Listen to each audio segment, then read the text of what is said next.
आता है, थोड़ा सावधानी से सुनिएगा। 4 तिलक का वर्णन रावण संहिता के अंतर्गत आता है और अथर्ववेद में भी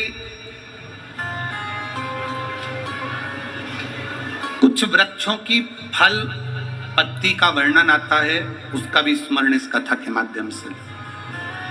पहले नंबर का तिलक होता है सफेद आंकड़े की जड़ का तिलक। सफेद आंकड़े की जड़ का तिलक। सफेद आंकड़े की जड़ देखिए, आप लोगों ने सफेद आंकड़े का पुष्प देखा है?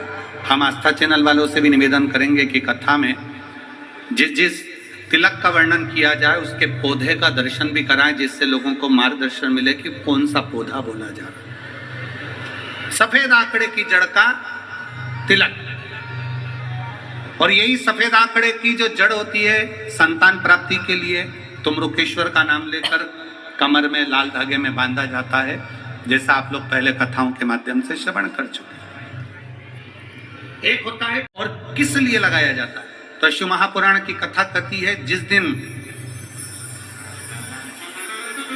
आपको लगे यीशु छोटी प्रार्थनाओं का भी उत्तर देते हैं। मेरा रुक रहा है, इस कार्य में बांधा आ रही है, ये कार्य मेरा अटक रहा है, उस दिन सफेद आंकड़े की जड़ को थोड़ा सा घिसकर और घिसने के बाद उसको अष्ट विनायक में से किसी भी एक विनायक श्री गणेश जी का नाम लेकर अपने मस्तक पर थोड़ा सा तिलक उस सफेद आंकड़े की जड़ का लगाकर चले जाइए।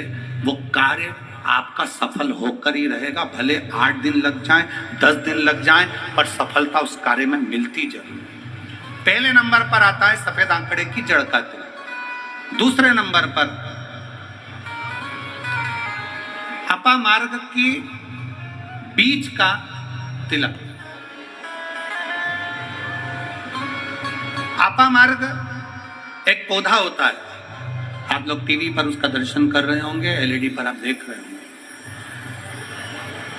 अपामार्ग की जड़ का अर्थात अपामार्ग का जो पौधा होता है उसका जो बीज होता है, जैसे आप ऊपर लगा हुआ देख रहे हैं, इसमें बीज लग रहा है, पौधे को आप लोग देख रहे होंगे टीवी पर, एलईडी पर, एलईडी भी चल रही है, एलईडी पर भी देख रहे होंगे कि ये अपामार्ग का जो पौधा होता है ये आपको आपके घर के आसपास में कहीं पर भी मिल जाएगा, जंगल में मिल जाएगा, आपके घर के पास लगा हुआ मिल जाएगा, ये हर कहीं लग जाता है। अपामार्ग का जो पौधा होता है, इसका जो बीज होता है, इसका जो फल होता है, फल में जो बीज होता है, इस बीज को सुखा लिया जाता है, सुखाकर इसको पीस लिया जाता है और पीसकर इसको जहां पर भगवान शंकर का शिवलिंग है, शिवलिंग का जल बहकर जहां से नीचे गिरता है, उसको समझ ले, थोड़ा सा आप लोग ध्यान में आ जाएगा आप लोगों के।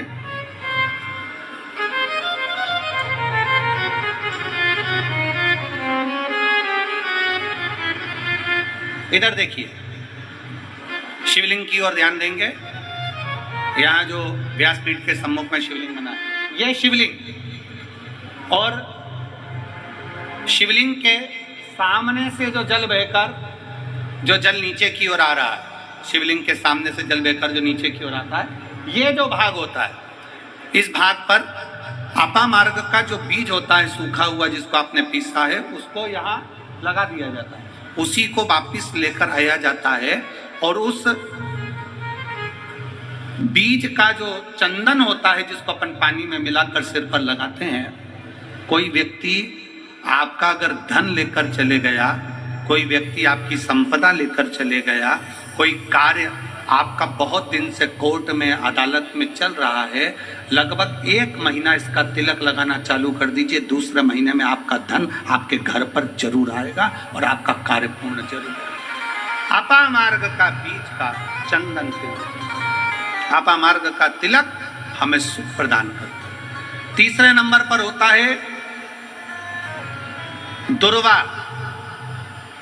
क्या बोलते हैं इधर छत्तीसगढ़ में, दुर्वा बोलते हैं कि घास बोलते हैं, जो गणेश जी को चढ़ता है, दुर्वा। अब आप सबको स्मरण में तो होगा कि दुर्वा कहाँ से प्रकट हुई है, तो शिव महापुराण की कथा में विष्णु पुराण को अगर हम अध्ययन करें तो विष्णु पुराण का स्मरण करेंगे या कूर्म पुराण को पढ़ेंगे तो उसमें मिलेगा कि भगवान जब सुमेरु पर्वत को मंथन के लिए रखा गया था, तब वो पर्वत नीचे दबता जा रहा था, तब कच्छप भगवान अपनी पीठ पर उस पर्वत को धारण करे थे।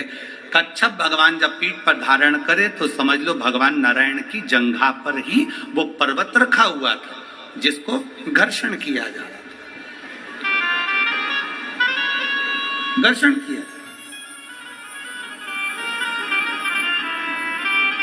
वो पर्वत जैसा जैसा घसा रहा था, रोम गिर रहे थे, उसी रोम की दुर्वा का भाव हमारे शास्त्रों में आता, उसी से दुर्वा की उत्पत्ति मानी। दुर्वा गणेश जी को प्रिय है, और दुर्वा का फल कितना है? दुर्वा का फल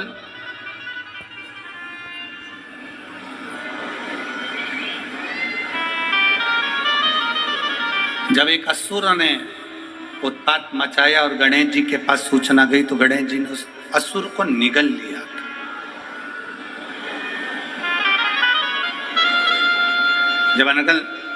जब देखा, अनायास उस असुर की ओर देखा, तो भगवान गणेश जी ने उसको निगल कर अपने गर्भ में, अपने पेट में उसको धारण कर, अंदर ज्वाला उत्पन्न हुई। भगवान शंकर ने एक दुर्वा गणेश जी को दी, उन्होंने पाई, अंदर बैठा हुआ असुर समाप्त हो गया। पाप कर्म हो, बेकार कर्म हो, गलत कर्म हो, असत्यता हो, या कई हमारे हाथों से हमारे द्वारा कोई पाप कर्म यदि हो जाता है, वैसे तो संपूर्ण विश्व में शिव महापुराण की कथा कहती है 4 स्थान पर प्रत्येक व्यक्ति से पाप होता है। पहला, झाड़ू लगाते समय छोटे छोटे जीव मर जाते। दुर्वा का तिलक, दुर्वा को चढ़ी हुई जब छोटी सी दुर्वा लेकर उसको सूखने के बाद भस्म बनाकर शंकर को चढ़ाकर उस भस्म को लाकर मस्तक पर यदि तिलक लगाया जाए, उस दुर्वा का तिलक यदि मस्तक पर लगाया जाए, उसकी अगर जड़ मिल गई है तो उसको घिस कर उसका चंदन बनाकर शिव का लेपन कर उस चंदन को अपने मस्तक पर भी धारण कर सकते।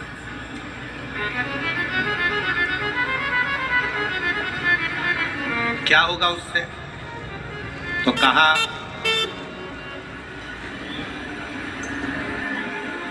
किसी व्यक्ति को कोई कार्य के हेतु आपने बोला और वो व्यक्ति कार्य से इनकार कर रहा है, मना कर रहा है कि ये मेरे बस का नहीं है, मैं नहीं करूंगा, उठाओ तुम्हारी फाइल लेकर जाओ यहां से, ये मैं नहीं करूंगा। तुम्हें लग रहा है कि ये केस मुझे जीतना है और मैं सत्य हूं और मेरा केस मुझे जीतना है और असत्यता भारी पड़ रही है, झूठ भारी पड़ रहा है, उस समय पर बेलपत्री का चंदन का तिलक या बेलपत्री के वृक्ष की मिट्टी का तिलक व्यक्ति को सफलता जरूर देता है। उस तिलक को धारण जरूर करना चाहिए,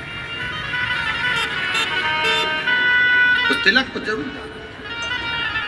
बेलपत्र का तिलक, बेलपत्र की मिट्टी का तिलक, बेलपत्र के वृक्ष के नीचे बैठकर करा गया भजन, बेलपत्र के वृक्ष के नीचे बैठकर करी गई साधना, बेलपत्र के वृक्ष के नीचे बैठकर करी गई आराधना हमें फल प्रदान करती है। और मैं संपूर्ण देशवासियों को इसके लिए बहुत बहुत साधुवाद देता हूँ, बहुत बहुत बधाई देता हूँ कि जब वृक्षारोपण